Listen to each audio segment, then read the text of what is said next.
Good morning, everybody. Welcome to day 2 here at Cadwell Park for the British Racing and Sports Car Club's live race weekend here in Lincolnshire. We had some amazing racing yesterday. If you didn't catch it, you can catch all the action later on by looking on the YouTube channel. But here for today, more racing action and hopefully more of the same for some of that brilliant racing that we had for Saturday. More action from the Mazda MX-5s coming up, as well as the Fiesta Championship, the STXR Challenge, and also the British Supercar Championship for their final 2 races of their regular 2021 season before the British Supercar Grand Prix. And also we're joined by the Track Attack Race Club and the races going out for the first race of today, which we saw yesterday in qualifying, which is these guys. This is the BRSCC Fiesta Junior Championship for young drivers aged 14 to 16, 17 years old. These are the racing stars of the future in touring cars and in GTs, and even in the case of last year's champion Joseph Loke, maybe even British F4, but we'll wait and see. So you just see a shot of Deegan Fairclough's car. He's championship leader and pole sitter for the first race today. Alongside him on the front row of the grid is going to be his main rival in the championship, Jensen Brickley. Now these two have had the bulk of the wins so far this year. He took 2 wins at Alton Park and another win at Snetterton, but the rest of the victories have all been pretty much the weight of Deegan Fairclough. So this is the main fight at the top. Third on the grid is Alex Lee, and he's in the Trade Price Cars livery car. He's been getting stronger, had a couple of podiums, looking pretty good. Alongside him in 4th place is Jake Triggs, the young Scotsman, who's had one of his best qualifying performances to date as well. So the car's now heading out onto the grid. It's the first of 2 15-minute races here for today's action. So, enough from me for a moment. It's time to hand over to our race commentator for the weekend, Andy McKeown, to take you through both the championship point standings and the grid for race 1. Yes, thank you very much, Scott. A very noisy assembly area, which is just what we like to hear. The noise of racing cars in the Lincolnshire countryside ahead of a very, very busy day of racing. 15 races coming your way today from some of the best championships within the BRSCC roster. It's going to be a fantastic, fantastic day of racing.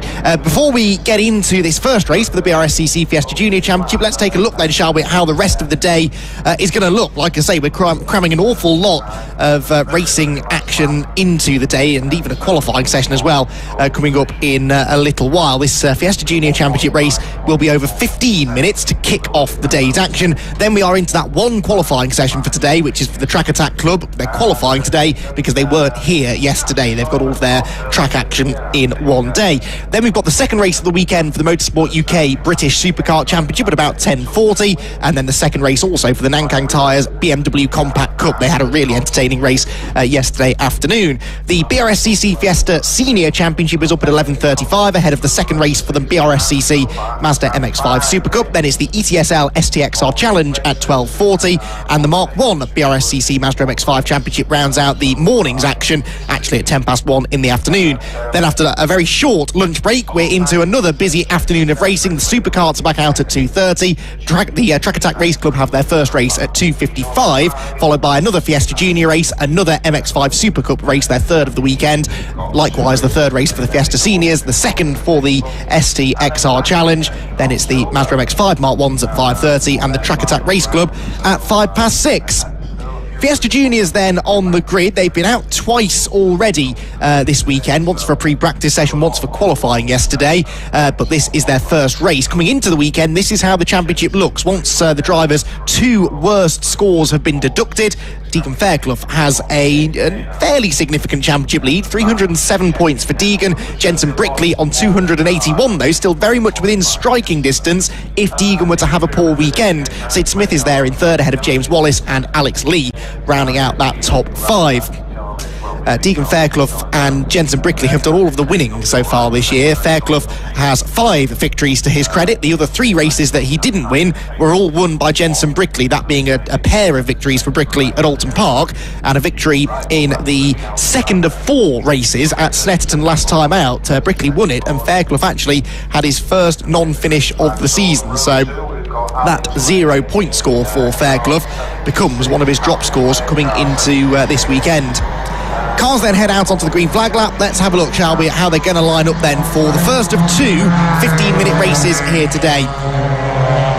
Deegan Fairclough on pole position with Jensen Brickley alongside him, so the stage is set nicely, isn't it, with the top 2 in the championship sharing the front row of the grid. Alex Lee had a strong qualifying session yesterday to qualify third, alongside Jake Triggs on row 2. Sid Smith is a fifth on the grid, ahead of Harry Garman. Then it's Albert Webster and Archie Handy getting quicker as the season goes on, in 8th position.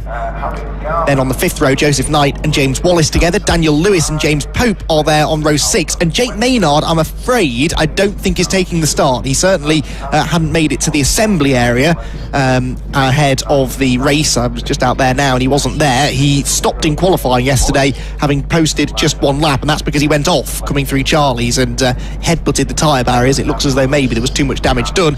So the 18 car is a non-starter. So that is how the grid will line up then. Deegan Fairclough and Jensen Brickley, as I said, with all of the race victories. But it has been a competitive season, actually. We've had 7 different drivers scoring podium finishes over the course of the year. Obviously, Fairclough and Brickley making up the bulk of those, but there have been 3 podiums for Sid Smith, also 3 for James Wallace, 2 second-place finishes for Alex Lee, 1 at Croft and 1 at Alton Park, 2 third-place finishes for Jake Maynard, and a 3rd place for Joseph Knight at the season opener. So lots of drivers have had podium potential. All of our top 3 drivers on the grid for this race, though, have scored that first podium of the season. The highest placed man on the grid that hasn't is Jake Triggs, who starts 4th on the grid. So Jake Triggs in the black and orange number 80 car has a good chance maybe to get his first podium of the season. He's running 8th place in the championship on 180 points, so it puts him only about 26 points away from the top 5 in the championship, which would not be a bad effort at all. So this championship, one of only a couple of junior championships, long circuit championships anyway, in the UK, and it is a brilliant opportunity for teenagers to get out there on a racetrack and start off their circuit racing career. It is easy to forget, though, sometimes that these are all drivers under the age of 17, between the ages of 14 and 17, and some of them had never driven a car until the start of the season at all, be that on a road or a track or private land, and here they are racing on one of the most challenging race circuits in the country, Cadwell Park, the Nürburgring of the United Kingdom, as it's called. It is narrow, it is fast, it is bumpy, off camber, very undulating, and very unforgiving. There are no tarmac runoff areas here, no gravel traps even at Cadwell Park, apart from a small one down at Mansfield. But if you go off here, you're going to be on the grass, and then there are Armco barriers and tyre walls looming very, very closely indeed. So you've got to really be on your toes around here to make sure you get to the end of the race in one piece. Deegan Fairclough on pole position then in the silver and red car. On our right, to his left, his championship rival Jensen Brickley. And we are getting set to go racing then. 26 points between them in the championship, nothing between them though at all as they accelerate off the line, and we get the day of racing underway. But Fairclough is going to snatch the advantage going towards turn number 1. Brickley slots into second, side by side indeed, 3 wide further back there, as up the middle of the grid goes the AM delivery car of Albert Webster, trying to make some progress into the first corner at Coppice, and then out the other side into Charlie's. 1 car up the curb there, that's getting a little bit tight as they make their way around the double right-hander. That looks like Alex Lee is dropping back a little bit after not a great start there in the number 76 car, and he's actually got Sid Smith behind him. Sid Smith's also lost a position or 2 in the first couple of corners, so quite a bit of shuffling there behind the leading 2 or 3, who are starting to make a break already. Over the top of the hill on the Park straight into Park corner itself, top 2 nose to tail. Sid Smith on the outside there with Archie Handy up the inside now. So another place being lost for Sid Smith, who is 3rd in the points. He's been on the podium 3 times this year, yet to win a race, and unfortunately that doesn't look like changing in this one, does it? Oh, Fairclough and Brickley both sideways through the gooseneck. That was some lovely car control, but that was a pretty scary moment there for the leading 2.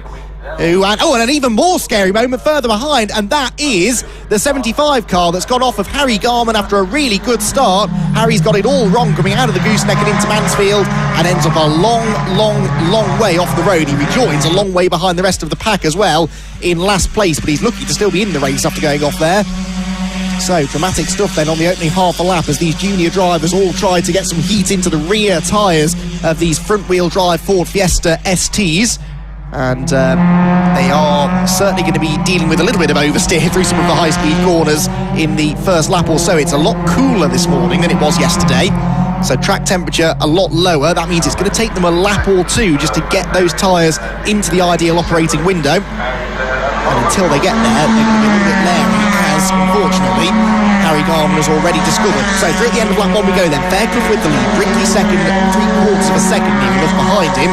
Jake Triggs has come through from 4th into 3rd. So Jake Triggs looking for his first podium in the championship is there. Look, the black and orange car in 3rd. Then it's Albert Webster and Alex Lee fighting over 4th place. Then a gap back to Archie Handy, 6th, the pink and grey car. Sid Smith right behind him. And then the 260 is James Wallace. They're the 3 cars in the middle of your shot now, heading up the Park straight, which is not straight. And as you can see, goes through a big compression in the middle of it and then climbs back up over the crest again. Smith's going to have a look to the inside there of Handy. But Handy shuts the door in front of the Green Recycling sponsored car. Through Park and back through Chris Curve now, this never-ending right-hander. The leaders again using all the track and a little bit more through the gooseneck. Look at the way the cars fishtail around on cold rear tyres, and Archie Handy is very, very sideways again, catches it wonderfully, but that opens the door for Sid Smith on the inside, and there's contact. Handy off the road. That must have been Wallace then that got into the back of him. Now Archie has carried on, so has Wallace. There's damage to the left front corner of Wallace's car and damage to the rear right, and I think the front end possibly of Handy's machine. That then allows Joseph Knight to come up and challenge, but he doesn't quite go around the outside there through the mountain. That was really dramatic stuff, and it was all triggered by that sideways moment for Archie Handy. It slowed him and the 2 cars behind him down, and both Smith and Wallace saw the opportunity to try and get past him. Smith did it cleanly, Wallace less so though, and unfortunately it's poor old Archie Handy, who's had a bit of an unlucky season in general, who ends up losing out. So Archie Handy, who is another driver still looking for a podium, in fact I think I'm right to say still looking for a top 5 this season, started his season off with a big shunt in practice actually I think it was, rather than qualifying at Croft at the season opener. Team did a great job to get the car repaired, and he's been learning as the season's gone on. Looked as though he'd unlocked some real performance this weekend, but now has it all to do again from the back of the pack. We are getting, by the way, a safety car. The safety car is coming out. Now, everybody made it through to the end of that previous lap, so I'm not entirely sure what the safety car is for, unless somebody's gone off in the first part of this lap, but the field should be seeing some yellow flags. At least the timing screen is telling me there's a safety car. Let's see if we can spot a marshal's post. That, of course, is the cue that the drivers are looking for. Yeah, they've definitely slowed down, and I can just see a yellow flag in the top right corner of the screen, so the safety car is being deployed then. But why, I can't tell you, I'm afraid. Looked as though all of the leaders were there. Have we lost Harry Garman maybe? He was the straggler, wasn't he, after his lap 1 off, but we saw he continued. Everybody continued from the collision down at Mansfield on the previous lap. So I'm not 100% sure what the reason for the safety car is, but it's a shame because it is only a 15-minute race this. We were already a third of the way through, 5 minutes having elapsed. Now the field brought under the control, or they will be shortly brought under the control of the runyourfeet.com Jaguar BRSCC safety car. So the timing tower is also now going a bit funny because it's telling us that Deegan Fairclough is a lap down, which is not the case because he's right there, the grey and red number 87 car. So Fairclough is leading. I think everybody is there. The only one I haven't seen in the last couple of minutes is Harry Garman, but he was some way... No, there, that's Garman, I think, there, isn't it? So, as far as I can see, everyone present and correct. We should have 12 cars coming across the line. 1, 2, 3, 4, 5, 6, 7, 8, 9, 10. Yes, all of them are there, and maybe there's some debris then that needs recovering. That must be it as a result of the collision perhaps down at Mansfield. And yeah, we believe there might be a little bit of Ford Fiesta that needs to be retrieved from a slightly dangerous position, so the marshals will be dealing with that as soon as they can. Hopefully though, if there's not a car that needs moving, it should be a fairly quick turnaround here, and we should be able to get the race underway again fairly quickly. Yeah, so all 12 of them are most definitely still there. good news. We haven't lost anyone. This is actually quite good news, isn't it, for Handy and Garmin, the two that had fallen to the back of the pack, because they get to close back in again. And if it's a quick safety car, then they're going to have plenty of time still, half the race or so, to try and regain some of the positions they lost. So Fairclough then leads the way. Jensen Brickley had been falling back from him slightly. He's obviously that 2.1 second gap that's showing on the timing screen is a little bit false because they'd all backed off long before they got to the start-finish line, but it was getting up towards about a second or so before the safety car came out. So Fairclough seems to have the pace advantage. Deegan qualified on pole yesterday by 0.4 of a second, but we commented towards the end of the session that he was still really pushing hard, bouncing off the grass in a few pretty sketchy parts of the circuit. This was one of them, going through the gooseneck, and we were sort of posing the question, why is he pushing so hard when he's already got pole position by a couple of tenths of a second? Well, the reason, I was told by his family who were stood waiting in the assembly area just now, the reason that he was still pushing hard is that his pit board was telling him he was in P2. And he wasn't. He was in P1 for most of the session. So as far as he was concerned, he had to keep pushing to try and get pole position, but he already had it pretty much in the bag. It was spectacular to watch, though. And Deegan apparently really enjoys this Cadwell Park circuit, even though it's not been kind to him in the past. It's their third time attempting to race here in various series. The first time in Fiesta Juniors, but they've tried to race at Cadwell Park a couple of other times in other series, and he's never once made it to the start of the race, having had accidents in practice and qualifying beforehand. Thankfully avoided that so far, and maybe he's about to win on his first ever attempt at Cadwell Park. Well, he's 6.5 minutes away from doing it, and the RunYourFleet.com safety car is heading into the pit lane, so it is going to be a quick turnaround, and we're going to go racing once again with just under half of the race to go. And Deegan Fairclough now has a safety car restart to deal with. He's not new to this, though. There's been a couple of these this year already, and he's going to try and put the hammer down and get away from Jensen Brickley, who of course has the exact opposite idea. He's going to try and stay right on the rear bumper of the championship leader's car, and if possible get ahead of him to try and do something about shrinking that gap at the top of the point standings. So the race back underway then. Green flags waving once more at Cadwell Park as the field pours into Coppice, and Brickley, I think, knows, doesn't he, that he has to attack straight away. He's got this lap to try and unsettle Fairclough before Deegan sort of settles into his rhythm and pulls away again. So expect a challenge as they get towards the top end of the Park straight. You can see that Brickley is quite close to Fairclough, as those two already are gapping the rest of the field, as they did on the opening lap of the race. Jensen Brickley going up the inside line. There is a challenge for the lead. There's almost contact, and Jensen Brickley has gone through. He somehow gets the car stopped. He had to do it there, though, before Fairclough was able to build that margin, and that is exactly what he managed to do. So now we have a race on our hands, because Deegan Fairclough has been the quicker of the two this weekend, but track position is so important here at Cadwell Park. It is not easy to overtake, and that's what makes that overtake even more impressive. In fairness, full credit to Deegan for seeing that coming and sort of sidestepping out of the way. If he'd have turned into the corner there, as he was almost about to do, there would definitely have been contact, but he reacted well to Brickley's dive bomb and managed to avoid side-to-side contact. So dive bomb, it's still a legitimate move though, because Brickley did get the car stopped for the corner. It's not like he ran too wide on the exit, so a clean move. On the aggressive side. Side by side here is kind of aggressive. Side by side into all bends doesn't often work. That was the purple car of James Pope trying to gain ground. There is now contact between the top two though, as Fairclough is up the inside into the hairpin. Jensen Brickley though slams the door in his face going into barn. Now that was a bit too aggressive in my opinion. The hairpin is a hard place to overtake, but once someone's up the inside of you, you cannot turn into them in a straight line. So now there's going to be a bit more needle building between these two. Across the line they go then. We've got 4.25 minutes to go. Brickley the leader, Fairclough second. Jake Triggs is rubbing his hands with glee here. Jake already on for his first ever podium in the championship, and now the two drivers ahead of him are starting to get into each other a little bit. It's allowing him to close in, and if they take each other off completely, it could end up inheriting the race victory. Sideways for Brickley coming out of Charlie's. That's not going to help his run up the Park straight, so surely Deegan Fairclough is going to try and have a go again here, heading into Park Corner.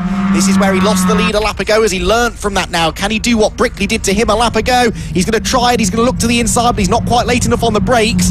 Brilliant racing between the two of them. Just another wheel in the dirt there for Brickley, but he gets away with it. Through Chris Curve, then down towards the gooseneck for the 6th time. It's Archie Handy there at the inside of James Pope, trying to get 10th place away. Leaders out of the gooseneck though, again a little bit loose there for Brickley. He's pushing hard, trying to pull the pin and get away, but he's not succeeding in doing so at the moment, is he? And of course, the harder he pushes, the more mistakes he's likely to make. Speaking of mistakes, that was a big one for Albert Webster in 4th position in the background. That might cost him that 4th place. It is going to, isn't it? They're side by side towards us. Alex Lee goes through. Alex, whose name I was apparently getting wrong for the first time this season yesterday. It was Alex Lee. Spelled L-E-Y. But Alex has got some good backing and some good support here this weekend, as ever. Has just moved into 4th position. His team will be happy about that.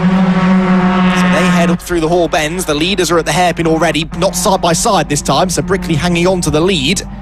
Fairclough in 2nd place will not want to let him get away, though. There's Albert Webster trying to get back up the inside of Alex Lee, and he's done it into Barn Corner. That was good racing. And now Lee is going to be delayed on the exit, so Sid Smith sees a chance to get up the inside. So side by side then now for 5th position. Lee on the right, Smith on the left as we look at it. And then right behind them is the 260 of James Wallace, trying to find a gap to benefit from as well. And actually, he ends up getting ahead of Sid Smith, much to the pleasure of that spectator watching to the side of the track there. So all changed then. Webster stays 4th, but Sid Smith into 5th. Wallace 6th. Sorry, no, start that again. Lee in 5th, Wallace 6th, and then Sid Smith, who was 5th at the line, is 7th by the time they get out to the first corner. So up the hill they go then for what should be the penultimate time then, just under 2 minutes left on the clock.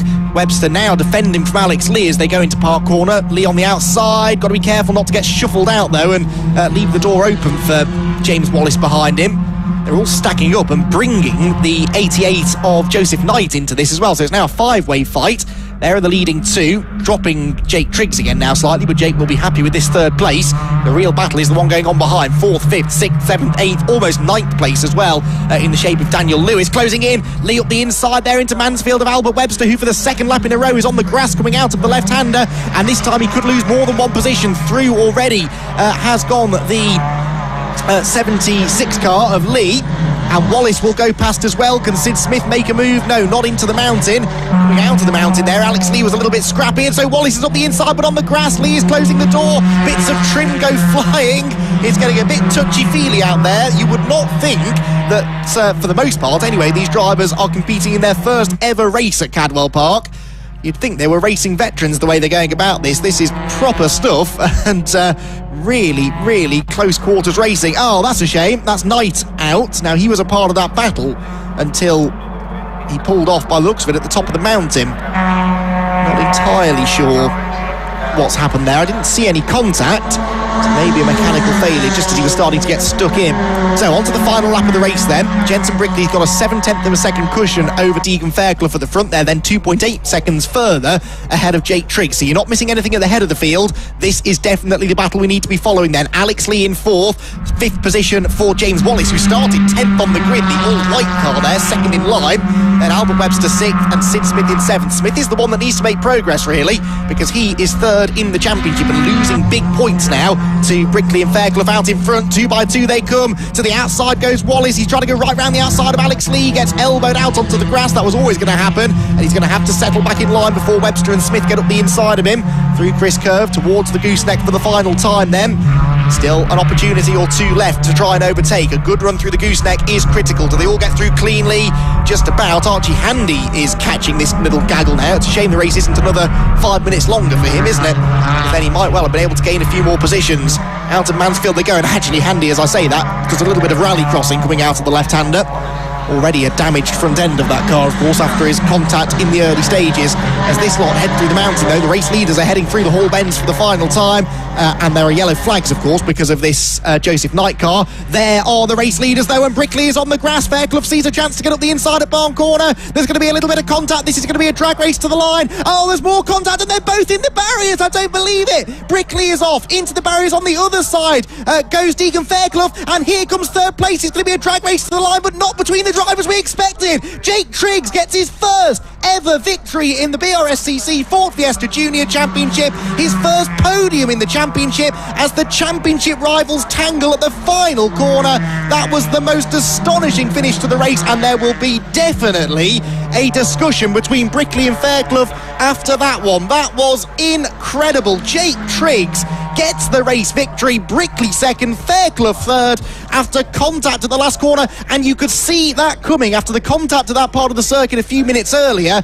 Neither of them were going to give in, and when Brickley made the mistake, Fairclough saw a gap on the inside. They made contact, and the rest was history. Into the barriers on one side went Brickley, Fairclough went back across the other way into the wall, and Jake Triggs managed to weave his way through to steal the victory on the line.